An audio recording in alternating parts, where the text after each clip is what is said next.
Salut à toi, c'est Lohan, j'espère que tu vas bien. Bienvenue dans cette toute nouvelle vidéo sur la chaîne. Aujourd'hui, on va parler voyage, aujourd'hui, on va parler coaching en ligne, aujourd'hui, on va parler liberté et aujourd'hui, on va parler Brésil. Je suis actuellement au Brésil pour mon voyage dans toute l'Amérique. Sur les derniers mois, tu as déjà vu peut-être les dernières vidéos sur ma chaîne. Alors, si tu ne les as pas vues, va les checker, notamment sur le Costa Rica, également sur le Mexique. Et aujourd'hui, on se retrouve pour mon bilan. Après un mois passé au Brésil, à voyager dans les différentes villes, quels sont les avantages du Brésil, quels sont les inconvénients, on va prendre point par point pour voir si toi aussi tu kifferais voyager au Brésil, mais surtout si toi aussi tu aimerais vivre une partie de l'année, 1 mois, 2 mois, 3 mois, parce qu'aujourd'hui tu es libre grâce au coaching sportif en ligne. Et si tu n'es pas encore libre grâce au coaching sportif en ligne, grâce à cette chaîne, j'ai pour objectif de te permettre de l'être et de pouvoir voyager comme moi.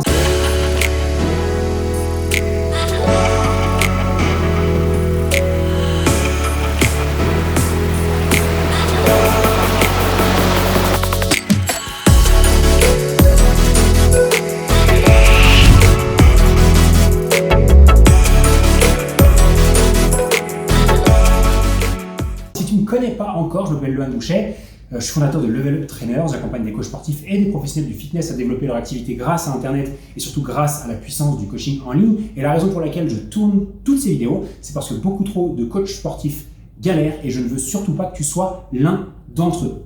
Alors on se retrouve aujourd'hui pour une petite vidéo bilan après un mois passé sur le sol brésilien, au Brésil, pays du football, pays de la samba, pays du carnaval de Rio, bien qu'il soit annulé cette année pour des raisons de Covid, bref.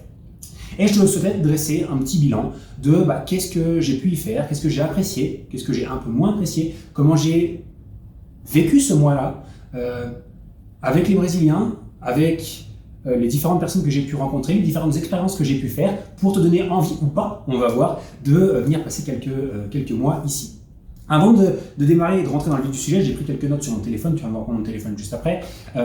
L'intention pour moi, en partageant ces vidéos-là, c'est de déjà te montrer que le coaching sportif, notamment le coaching sportif en ligne, quand il est fait correctement, peut te permettre d'avoir une liberté et de bouger comme je suis en train de le faire, de voyager de pays en pays, de mois en mois, sans forcément rentrer chez soi, tout en continuant à coacher tes clients, à même trouver de nouveaux clients et faire grossir ton activité même quand tu es à distance. Aujourd'hui, ça fait bientôt 3 mois et demi que je suis parti et mon activité continue de tourner, mais surtout elle continue de grandir. Pourquoi ? Parce que j'ai mis en place des stratégies, des systèmes simples qui me permettent de coacher mes clients, peu importe où je suis, peu importe sur quel fuseau horaire je suis, peu importe le nombre de clients que j'ai et peu importe le temps que j'ai pour travailler. Et ça, c'est super important. Et mon objectif en partageant tout ça, c'est pas de te donner envie de te dire « Oh, le mec, il se la pète, il est parti à droite, à gauche ». Honnêtement, c'est pas du tout le but. J'en ai limite même rien à foutre que tu te dis ça. Moi, mon idée, c'est juste de t'inspirer et que tu comprennes que oui, pour toi aussi, c'est possible. Et si aujourd'hui, c'est déjà possible pour toi et que tu regardes cette vidéo, prends peut-être 2-3 idées, 2-3 choses que je partage aujourd'hui sur ce voyage au Brésil pour peut-être venir dans les prochaines semaines, prochains mois ou prochaines années sur le territoire brésilien si ça te donne envie. Je souhaitais te partager aussi un petit truc, c'est une de mes réflexions du moment avant de démarrer sur cette vidéo du Brésil. C'est une notion liée à la notion de liberté. Aujourd'hui, on voit énormément de choses, notamment sur Internet, avec des publicités, des marketeurs, des gens qui posent des citations, chacun y va de sa citation, de ses propres idées, de ses propres convictions, etc. Et on est noyé un petit peu au final, qu'est-ce que c'est que la liberté, tout simplement. Et souvent, on a beaucoup tendance à croire que liberté égale argent. Et aujourd'hui, ça fait partie de mes réflexions du moment que je veux te partager, c'est de se dire, est-ce que réellement la liberté est liée à l'argent ? Eh bien oui et non. Alors oui, pourquoi ? Parce que oui, avoir de l'argent, du moins suffisamment d'argent, peut te permettre d'avoir une liberté qui soit financière, géographique, alors financière parce que tu peux te payer les choses que tu as envie, géographique parce qu'elle peut te permettre de bouger et de travailler de où tu veux, pas forcément à l'autre bout du monde, tu peux très bien aller en France, à côté de chez toi, dans le sud de la France, n'importe, bref, géographique, temporel, parce que ça permet de t'organiser comme tu veux, parce que le coaching en ligne te permet également ça, hiérarchique, parce que le coaching en ligne te permet de ne pas avoir de patron, et l'argent que tu as aujourd'hui te permet de ne pas être dépendant d'un patron et de pouvoir être en autonomie. Et puis également une liberté, comment je peux t'appeler ça, sociale. Pourquoi sociale ? C'est de se dire qu'aujourd'hui, être ton propre patron et générer suffisamment d'argent te permet aussi d'échanger quotidiennement avec les personnes que tu veux. Tu n'es pas obligé de bosser pour un patron, de te faire chier à travailler avec lui, également d'avoir des collègues avec qui tu kiffes pas bosser. Non, le coaching en ligne te permet d'être libre et te permet également de pouvoir déjà avoir les clients que tu veux, mais également de pouvoir les collaborateurs ou les partenaires que tu veux. Et moi, cette notion de liberté, à la base, au tout début, quand je me suis lancé dans le coaching en ligne, je pensais que c'était l'argent. À fond. Et en fait, je me suis rendu compte au fur et à mesure des années que l'argent participe simplement à cette liberté. Et la liberté, pour moi, c'est simplement le point où on a suffisamment d'argent pour être libre là-dedans. Et qu'est-ce que j'appelle moi être libre là-dedans? Et je reviens sur une des conversations qui était partagée dans un des masterclass qu'on donne avec nos membres chez Level Up par Kim Benour, qui est une personne qui est intervenue sur le programme. C'est un ami à moi également. Je vous invite à aller checker ce qu'il fait. Kim, c'est juste un génie. Et qu'est-ce que c'est que la liberté financière là-dedans? C'est ne plus avoir la peur du manque. Ne plus avoir la peur du manque financier à la fin du mois. Ne plus avoir la peur du manque financier à la fin de l'année. Ne plus avoir la peur du manque financier dans les X prochaines années et jusqu'à la fin de sa vie. Et pourquoi aujourd'hui ma vie a littéralement changé? C'est que je sais comment faire pour obtenir des clients. Je sais comment faire pour gagner de l'argent. Et je sais comment faire pour que ça dure toute ma vie. Et c'est ce que j'invite, et c'est vraiment pour cette raison-là que cette chaîne a été créée, c'est pour donner l'expertise, donc la compétence, les croyances, et également la capacité à n'importe quel coach sportif de pouvoir être libre et ne plus jamais avoir cette peur du manque. Pourquoi cette peur du manque? Parce que c'est celle qui nous pousse à bosser toujours plus, faire toujours plus d'heures, enchaîner les coachings, recommencer le lendemain, bosser 6, 7 jours sur 7 parce que peut-être qu'on manquera à la fin du mois ou peut-être qu'on manquera si un jour on perd notre boulot. Et effacer ça est la plus belle chose que tu peux t'offrir et c'est la plus belle des libertés que tu peux avoir. Et c'est en tout cas celle que je me suis permis de m'offrir, que je me suis autorisé de m'offrir et que je me suis donné les moyens de m'offrir. Et je t'invite vraiment à raisonner de cette manière-là. Je ne dis pas que c'est la bonne façon de raisonner, je te partage juste ma façon de penser parce que parfois je sais que ça inspire ou que ça peut aider certaines personnes et parfois je me trompe pas beaucoup. Je me trompe beaucoup, mais quand je le dis devant une caméra, généralement j'essaie de me le tromper le possible. Donc revenons à ce voyage au Brésil et c'est ça le plus important et c'est pour cette raison que tu as cliqué sur cette vidéo. Mon voyage s'est résumé en 5 villes, 5 étapes. La première, le jour où on est arrivé, donc on est arrivé directement depuis le Costa Rica, on a fait une étape à Bogota en Colombie, puis on est arrivé directement à Sao Paulo, la veille du 31 décembre, donc la veille du Nouvel An. Donc on arrive à Sao Paulo et on s'est dit qu'est-ce qu'on fait? Est-ce qu'on bascule directement à Rio de Janeiro parce qu'on voulait absolument aller à Rio de Janeiro, ou est-ce qu'on reste quelques jours histoire de se stabiliser au Brésil, planifier un petit peu la suite du voyage, etc. Donc on est resté quelques jours à Sao Paulo. Malheureusement pour nous, encore une fois, le temps s'est acharné. Je dirais même que le temps s'acharne contre nous depuis le début du voyage. Il a plu pendant 3 jours. C'est les 3 jours qu'on avait décidé de passer à Sao Paulo, qui est une énorme ville au Brésil. C'est une énorme ville avec des barres d'immeubles. Mais quand je suis arrivé en avion, je me dis qu'est-ce que c'est? Énormément d'habitations. C'est d'ailleurs même impressionnant l'étendue d'habitation qu'il y a. C'est une ville qui à la fois tu vas traverser des quartiers extrêmement riches et à la fois des favelas, des quartiers très très pauvres. Tu vois aussi beaucoup de pauvreté. On a quand même profité, déjà passé le Nouvel An, donc on a pu aller au restaurant, se faire plaisir malgré la pluie. Également, on a pu faire quelques centres commerciaux parce que c'était les endroits couverts où on est allé. Mais j'ai pas plus de choses à te dire que ça sur Sao Paulo. C'est une très très très grande ville. Malheureusement, il faisait pas très beau, donc on n'a pas pu visiter. Il y a en tout cas de superbes jardins botaniques si t'aimes ça. Il y a aussi beaucoup de musées à Sao Paulo.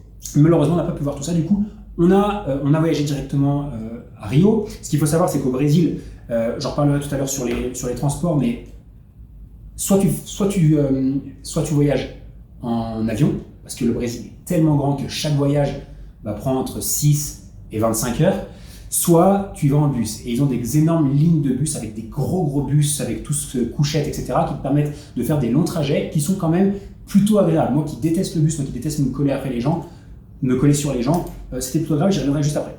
Donc on est parti à Rio, quelques jours, la ville est franchement magnifique. On a visité le Pain de Sucre, pour ceux qui connaissent, ces fameux pics là de petites montagnes à Rio de Janeiro, au bout de la plage de Copacabana. On est aussi allé visiter le fameux Corcovado, magnifique, malgré que là-bas c'est à peu près une personne tous les 20 cm², donc énormément de monde, mais c'était super chouette. Déjà la vue depuis le Corcovado Et en plus, alors, le Christ Rédempteur, c'est donc la statue, et le Corcovado, c'est l'endroit, je crois. Hein. Et le petit train qui permet d'y monter, franchement, c'est assez magnifique et c'est vraiment à voir si vous allez à Rio. Et en plus, vous avez vu sur le stade qui s'appelle le stade Maracanã, qui est le plus gros stade du monde, si je ne me trompe pas, à date. Et c'est même impressionnant, même si on est super loin, mais si on est super haut, quand tu vois la taille du stade, c'est juste ouf. Bref, donc vraiment cool. On a passé quelques jours à Rio, on a visité en long, en large, au travers Copacabana, Ipanema, les autres plages, donc vraiment, vraiment cool. Une fois qu'on a fait le tour, on est reparti de Rio et on a encore une fois pris le bus pour aller à une ville qui s'appelle Angra dos Reis. C'est une petite ville, pareil, alors qui est située en bord de plage, d'accord, en bord d'océan. Petite ville de Brésiliens, donc uniquement des gens du pays, uniquement des Brésiliens de souche, on va dire, pas d'étrangers, ou très très peu. Très sympa, très abordable. Les plages sont cool, mais sans plus. On est resté que quelques jours, c'était l'histoire de faire une transition avant de partir sur une île qui s'appelle Ilha Grande. C'est une île où il n'y a pas de voiture, où il n'y a pas de transport en commun, où il y a juste comme moyen de transport soit des chevaux, soit des gars qui te prennent avec une charrette et qui te tirent, soit toi, soit tes valises, et qui peuvent te promener comme ça dans les rues. Ça a son charme, franchement c'est super joli, on a passé quelques jours là-bas. Et franchement, les plages sont magnifiques. Tu peux prendre des taxi-boats, donc des taxis en bateau qui t'emmènent de plage en plage ou d'endroit à endroit. Tu peux aussi faire des excursions. C'est une sorte d'énorme parc naturel, si je te résume le truc, avec des singes, plein de bêtes, plein d'oiseaux. Même d'ailleurs, une fois, on est sorti un soir faire une randonnée la nuit. Je suis revenu, franchement, j'étais comme ça. Je me chie un peu dessus tellement qu'il y avait d'animaux et de trucs et de bruits bizarres. Bref, super sympa. Et on a terminé le voyage. Enfin, on a terminé la boucle en allant à Paraty, qui est aussi une petite ville située en bord d'océan. Franchement, super, super sympa. Des petites ruelles super atypiques. Un centre-ville, franchement, qui est à voir. Des plages qui sont qui sont assez étendues, et j'ai pas envie de te dire belles parce que pas vraiment belles. Si tu vas à Paraty, c'est plus voilà, pour le centre-ville, pour les petits restaurants, pour la bouffe, pour aussi les magasins qu'il y a là-bas, parce que c'est une des seules villes où on a pu retrouver des magasins un petit peu à la française, avec des belles vitrines, des magasins, c'est un peu bizarre de dire comme ça, mais bien rangés, bien éclairés, etc. Parce que c'est pas le cas partout au Brésil. Bref, et ensuite on est retourné à Sao Paulo pour terminer notre voyage. On est resté 2 jours, histoire de faire les valises, préparer le voyage et préparer le vol pour la Colombie cette fois-ci. Alors, quelques points que je voulais aborder avec toi sur le Brésil, sur le voyage. Je sais que ça va intéresser certaines personnes. Alors au niveau du climat, il a fait extrêmement beau sur la totalité, à part au tout début à Sao Paulo. Franchement, on est au moment où je tourne cette vidéo, au moment où on rentre du Brésil, là on est le 30 janvier 2022. Donc on était là sur tout le mois de janvier. Franchement, il a fait super beau. En moyenne 30-32 degrés. Copacabana, plein cagnard, plein soleil. Franchement, c'est juste ouf. Il a fait super beau, mais pas trop chaud non plus. Je dirais que c'est la bonne période pour aller au Brésil. Je pense que janvier, février, mars sont les bonnes périodes pour y aller. Alors je ne suis pas renseigné sur les saisons, mais je pense que grosso modo, c'est sympa. Copacabana, ça tient sa promesse. C'est vraiment beau. Il y a énormément aussi d'hôtels qui longent Copacabana qui sont super cool. Il y a aussi pas mal de trucs, des terrains de beach soccer, de beach volley. Les plages sont à rallonge. Bref, tu y trouveras ton bonheur si c'est ce que tu aimes. Il y a aussi la plage d'Ipanema que j'ai beaucoup aimé de l'autre côté. Donc un peu moins, entre guillemets, bondé, un petit peu moins de monde, mais tout aussi magnifique, super belle, un énorme ruban de plage, donc franchement, super beau. Bref, je suis revenu sur Rio, mais j'en parlerai pendant des heures, mais vraiment, vraiment, vraiment cool. Et voilà, alors, deuxième point que je voudrais aborder avec toi, parce que le climat, voilà, t'as compris, on est au Brésil, il fait chaud, c'est les gens. Les gens au Brésil, alors, j'ai été assez choqué, notamment à Rio. Notamment sur le quartier de Copacabana. C'est assez fou, j'avais pas du tout cette image-là, mais en fait j'avais une notion que le Brésil, il y avait un côté très riche et aussi un côté très pauvre, mais je ne pensais pas que tout se mélangeait à ce point-là. C'est-à-dire que même à Copacabana, dans les petites ruelles qui longent complètement la plage, la carte postale, celle que tu vois partout, celle qui est là, sur ma tasse que j'ai achetée, avec mon petit Cristo Rédemptor, le Maracanã, et le fameux pain de sucre, j'aurais dû te le montrer tout à l'heure, il y a énormément de sans-abri, de personnes droguées. Et ça fait peur. Franchement, ça fait peur. Et il y a plusieurs fois où je ne me suis pas forcément senti en sécurité. Alors, pas forcément la journée, mais plutôt le soir. Alors, il y a certains soirs où je sortais pour aller à la salle de sport, certains soirs où je sortais pour aller chercher quelque chose à manger. D'ailleurs, je me porte bien en ce moment. mais je me suis pas senti tout à fait en sécurité, notamment sur cette partie-là, donc de Rio de Janeiro à Copacabana. Sao Paulo également. Dans certains quartiers, tu passes, mais heureusement que tu es en Uber, parce que tu te dis à pied, c'est limite. Voilà. Ça n'enlève rien à tout le côté, voilà, si on va au côté très touristique, plage de Copacabana, etc., c'est sécurisé, il y a de la police, etc., on sait où on est. On a eu également les gens sont très gentils de manière générale, dans les restaurants, les personnes qui t'accueillent, à l'hôtel, etc., mais sans plus, ça casse pas des briques, c'est pas, entre guillemets, il faut parler leur langue pour pouvoir être, je pense, bien reçu. C'est assez difficile. J'ai l'impression que quand on a une langue étrangère, donc pour moi par exemple ça va être soit français, soit anglais, soit espagnol, mais eux, dans la grande 90% du temps, ne parlaient pas. Et j'avais l'impression que c'était un frein et que de ce fait-là, je pense pas que le gars est le plus méchant du monde, mais j'avais du mal à se communiquer ou j'ai pas trouvé les gens extrêmement ouverts. Peut-être que je me suis trompé d'endroit, voilà. Il y a d'autres endroits où ça s'est super bien passé, dans d'autres restaurants, etc., mais de manière générale, pas ouf non plus si on veut vraiment parler de ça.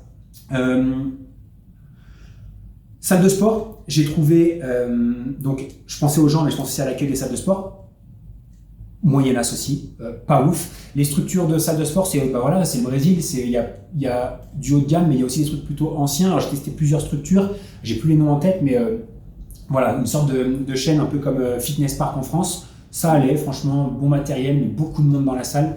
Bref, voilà, je ne vais pas m'éparpiller plus que ça, mais tu as compris l'idée. En termes de service, je prends toujours ce point de vue d'Européen qui vient au Brésil dans l'optique de travailler et de passer un mois à travailler, à profiter, etc. En termes de service, j'ai trouvé ça plutôt correct, notamment dans les endroits où j'ai été. J'ai été dans les hôtels sur Copacabana, j'ai été dans des auberges dans toutes les autres petites villes que je te parle, ce qu'on appelle des pousadas là-bas au Brésil.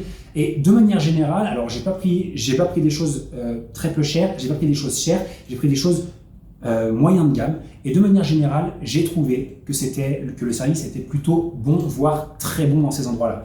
Dans les hôtels, ménage, propreté, sympathie des gens, et justement de ces fameuses pousadas, propreté, ménage, etc., tout était exceptionnel. D'ailleurs, je vous recommande d'aller loger dans ces pousadas-là, donc P-O-U-S-A-D-A. Généralement, vous avez toujours un maître d'hôtel, alors je ne sais pas si on appelle ça comme ça ici, mais des personnes qui vous reçoivent, qui vous accueillent, qui font en sorte que vos séjours se passent bien. Et nous, on a été agréablement surpris par l'accueil de ces gens-là dans ces trucs un peu plus petits, que sont les pousadas. Donc ça, vraiment avec un très bon niveau de service, ils sont toujours là pour nous conseiller, toujours là pour nous orienter, donc ça, vraiment cool. Au niveau du transport, ce que je disais tout à l'heure, au Brésil, attention, c'est très grand, c'est très vaste, on s'en rend même pas compte, mais à chaque fois que tu fais un trajet, tu traverses 2 fois la France. Donc pour ça, il y a des lignes en interne qui sont des lignes en avion, tout simplement, tu prends l'avion pour bouger, ou également tu as des cars qui font des grands trajets. C'est des grandes lignes qui partent d'un endroit à l'autre, tu en as énormément, il y a des gares dans chacune des grandes villes et tu peux facilement comme ça relier et faire un trajet et c'est plutôt agréable. Moi qui suis un peu, casse-couille avec ça, j'aime bien avoir mon confort, j'aime bien pouvoir avoir personne qui me touche, j'aime bien avoir pas d'odeur, je suis un peu barjot, et mine de rien, c'était quand même plutôt cool parce que les cars sont grands, spacieux, on peut dormir, s'allonger, on a notre intimité dans le car, on est, mine de rien, c'est très confortable. Donc voilà. Et puis après, selon les villes, c'est desservi avec des taxis, Uber. Je vous invite quand même, si vous êtes amené au Brésil, à toujours prendre quand même soit des taxis qui sont, alors je sais pas si ça se dit, mais c'est certifié par la ville pour une raison de sécurité, avoir des vrais chauffeurs de taxi, parce qu'il y a beaucoup de chauffeurs clandestins. Et également, et je conseille le plus possible de passer par Uber pour la simple et bonne raison qu'encore une fois, c'est professionnel et encore une fois, vos courses sont traquées. Et au Brésil, on ne sait pas trop ce qui peut se passer parfois, donc mieux vaut prévenir que guérir. Au niveau de la nourriture, encore une fois, ça va dépendre des endroits. On a très très bien mangé dans certains restaurants, à certains endroits, et dans d'autres, on a vomi. C'est aussi simple que ça. Les règles d'hygiène ne sont pas du tout les mêmes qu'en France. On le voit directement dès qu'on arrive entre les restaurants. Il faut bien sélectionner. Je vous invite vraiment à regarder les restaurants que vous choisissez, peu importe ce que vous aimez, fruits de mer, poulet, bref, spécialité du coin, mais vraiment gardez un œil sur l'hygiène. Et moi j'ai toujours un truc, c'est feeling, c'est simple, c'est je regarde l'endroit, est-ce que j'ai confiance ou pas, pareil, je suis une choc par rapport à ça, mais voilà. Julie, ma copine, a vomi en mangeant tout simplement une pizza pendant 2 jours. Donc alors qu'on avait eu le sentiment il faut pas aller dans celui-là. Donc quand il y a un doute, il n'y a pas de doute, il faut pas y aller. Donc voilà, j'ai pas trop de choses à dire sur la nourriture. La nourriture brésilienne est bonne, sans plus, ça casse pas des briques, mais après encore une fois ça va dépendre de l'endroit où tu vas aller. En termes de loisirs, bah, j'ai trouvé ça plutôt cool. Alors, si on prend Sao Paulo, on est très limité, musée, parc botanique. Si tu prends Rio, il y a quand même pas mal de choses à faire, tu as pas mal de sorties, pain de sucre, je te parlais tout à l'heure,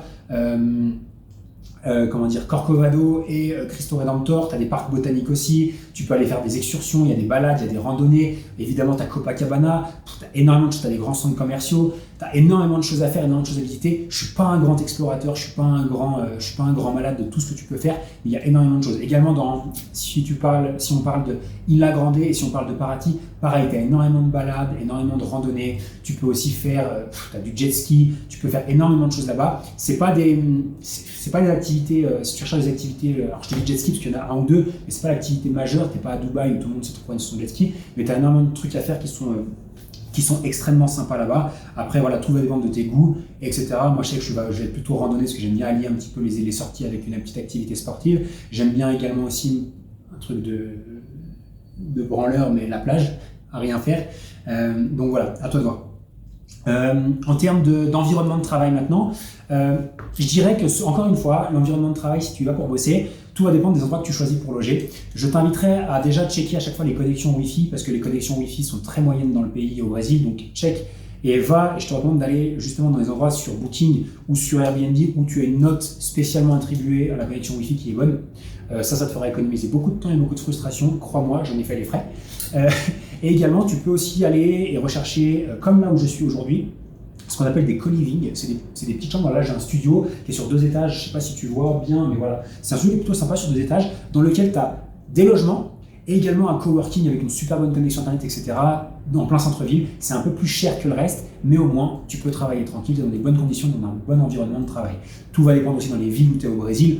Et dans certaines villes, voilà, check juste en amont les connexions Wi-Fi pour être sûr de pouvoir bien bosser de là où tu es, et c'est extrêmement important et ça peut t'éviter énormément de frustration. Donc moi de mon côté, j'ai réussi à bien bosser, j'ai réussi à faire tourner le business, tourner une vidéo comme je suis en train de le faire là, donc c'était plutôt cool. En termes de sécurité, je t'en parlais tout à l'heure, voilà, ça reste le Brésil, mine de rien, c'est pas la Suisse, c'est pas Dubaï, voilà, en termes de sécurité, c'est moyennasse.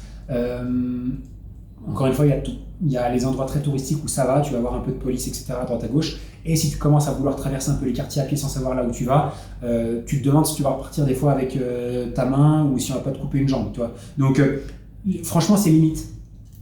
Pareil, renseigne-toi sur les quartiers. Si tu vas au Brésil, alors si tu vas à Sao Paulo, honnêtement, je pourrais pas te dire. Si tu vas à Rio, reste quand même sur les quartiers Flamengo, Ipanema, Copacabana, qui sont quand même les plus sécurisants en bord de plage et les plus touristiques. C'est un bon indice pour savoir, mais quand même fais attention. Également, je conseille de ce que j'ai vu moi, j'en sais rien, mais plutôt de journée.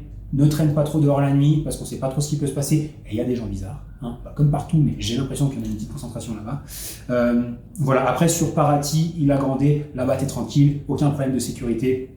La vie est belle, tout se passe bien. Mais voilà, ça reste quand même le Brésil, donc attention. Et également, petit truc, hein, pas porter de trucs assez chers sur soi. Jamais porté déjà je ne prends pas de montre de base, mais pas de montre, pas d'objet. Montre pas trop ton téléphone parce que voilà, tu sais jamais et on sait jamais ce qui peut se passer, donc mieux vaut prévenir que guérir.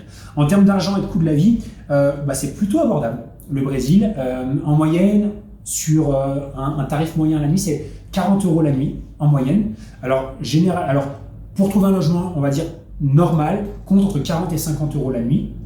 Si tu veux aller dans des auberges ou des trucs partagés, etc., tu peux trouver des choses à 15, 20, 25 €, même 10, je pense, si tu es prêt à partager. Moi, je sais que j'aime beaucoup mon confort, j'aime bien avoir mon endroit, ma petite douche, ma cuisine, mon truc propre. Bref, je suis un peu barjot, je le répète, mais voilà, donc ça reste abordable. Logement, voilà, 15-20 si tu veux des choses partagées, 40 à 50 si tu veux un bon petit studio comme là où je suis, et tu peux aller taper un peu plus haut si tu as envie de taper un peu plus haut, tout va dépendre de ce que tu recherches et également le nombre de nuits que tu vas prendre, parce que tu as bien compris, plus tu vas en prendre, plus ça va te coûter cher.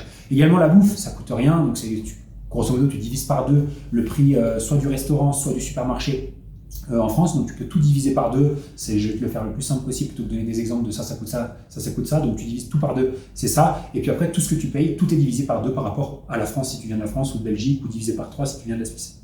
Voilà.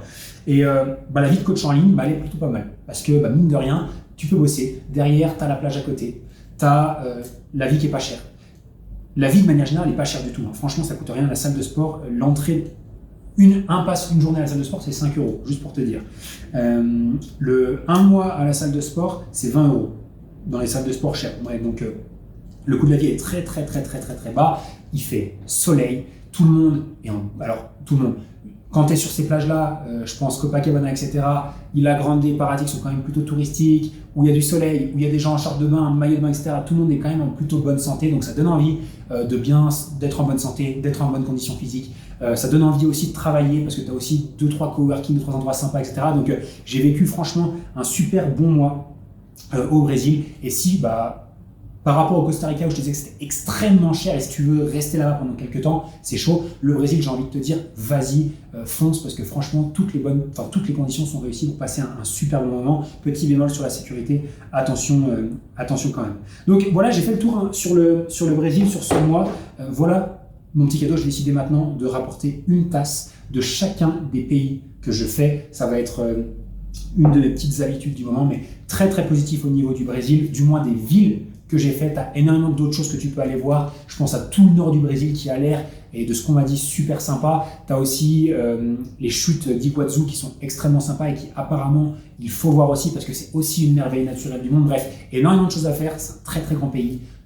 J'ai pas eu le temps de tout faire en un mois. J'aurais pu, mais j'ai besoin aussi de me poser parfois pour pouvoir travailler correctement, pour pouvoir gérer le business, gérer l'activité, gérer les clients, gérer l'équipe, etc. Donc voilà. Bref, on se retrouve dans la prochaine vidéo. Prochaine destination, c'est la Colombie. J'atterris à Bogota et je vous partagerai tout ça dans une prochaine vidéo sur les voyages, sur le coaching en ligne, sur la liberté. Bref, vous avez compris. Un grand merci pour avoir regardé cette vidéo jusqu'au bout. Si tu as kiffé, mets un petit pouce. Si tu as kiffé, si tu as donné envie, si tu es déjà allé au Brésil, si ça te donne envie d'aller au Brésil, si la vidéo t'a plu, laisse un petit commentaire. Ça fait toujours plaisir de vous lire toutes les semaines. Et puis voilà, à la prochaine. Ciao, ciao.